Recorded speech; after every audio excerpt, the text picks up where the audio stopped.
بسم اللہ الرحمن الرحیم۔ السلام علیکم ورحمۃ اللہ وبرکاتہ۔ دا اتھینٹک اسلام چینل کی طرف سے آج میں لے کر آیا ہوں بہت ہی اہم ویڈیو، جس کا موضوع ہے سورۃ الکہف سے حاصل ہونے والے اہم اسباق، یعنی سورۃ الکہف کی چند آیتوں سے جو ہمیں سبق حاصل ہو رہے ہیں وہ اس ویڈیو کے اندر میں ذکر کروں گا۔ لیکن ویڈیو شروع کرنے سے پہلے جن دوستوں نے میرا چینل ابھی تک سبسکرائب نہیں کیا وہ سبسکرائب کریں اور ساتھ لگے بیل آئیکن پہ ضرور کلک کریں تاکہ ہر نئی آنے والی ویڈیو آپ تمام حضرات تک بآسانی پہنچ سکے۔ تو سورۃ الکہف سے حاصل ہونے والے اہم اسباق کون کون سے ہیں؟ نمبر 1، کوئی بھی شخص اللہ تعالیٰ کی مشیت اور مرضی کے بغیر ہدایت نہیں پا سکتا۔ یہ سورۃ الکہف کی آیت نمبر 17 کا مفہوم ہے۔ نمبر 2، جو دین اور ایمان کی حفاظت میں لگتا ہے اللہ اس کے وجود کی حفاظت کا بندوبست فرما دیتے ہیں۔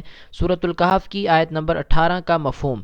نمبر 3، انسان کو ہمیشہ حلال اور پاکیزہ رزق ہی کھانا چاہیے اور حرام سے بچنا چاہیے۔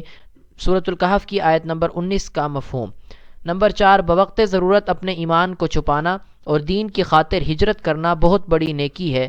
مفہوم ہے سورۃ الکہف کی آیت نمبر 19 کا۔ نمبر 5، کسی کام کو مستقبل میں سر انجام دینے کا تذکرہ کرنا ہو تو انشاءاللہ ضرور کہنا چاہیے۔ مفہوم ہے سورۃ الکہف کی آیت نمبر 23 کا۔ نمبر 6، نسیان اور بھولنے کی بیماری کا علاج اللہ کا ذکر کثرت سے کرنا ہے۔ سورۃ الکہف کی آیت نمبر 24 کا مفہوم۔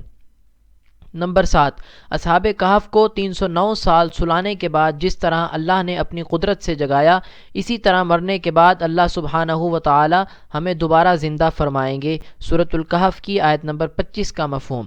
نمبر 8، اللہ والوں کی صحبت میں بیٹھنے کا اہتمام کرنا چاہیے تاکہ دنیا سے بے رغبتی اور آخرت کی فکر پیدا ہو۔ سورۃ الکہف کی آیت نمبر 28 کا مفہوم۔ نمبر 9، علم میں اضافے اور ترقی کے لیے سفر کرتے رہنا چاہیے۔ مفہوم سورۃ الکہف کی آیت نمبر 77 کا۔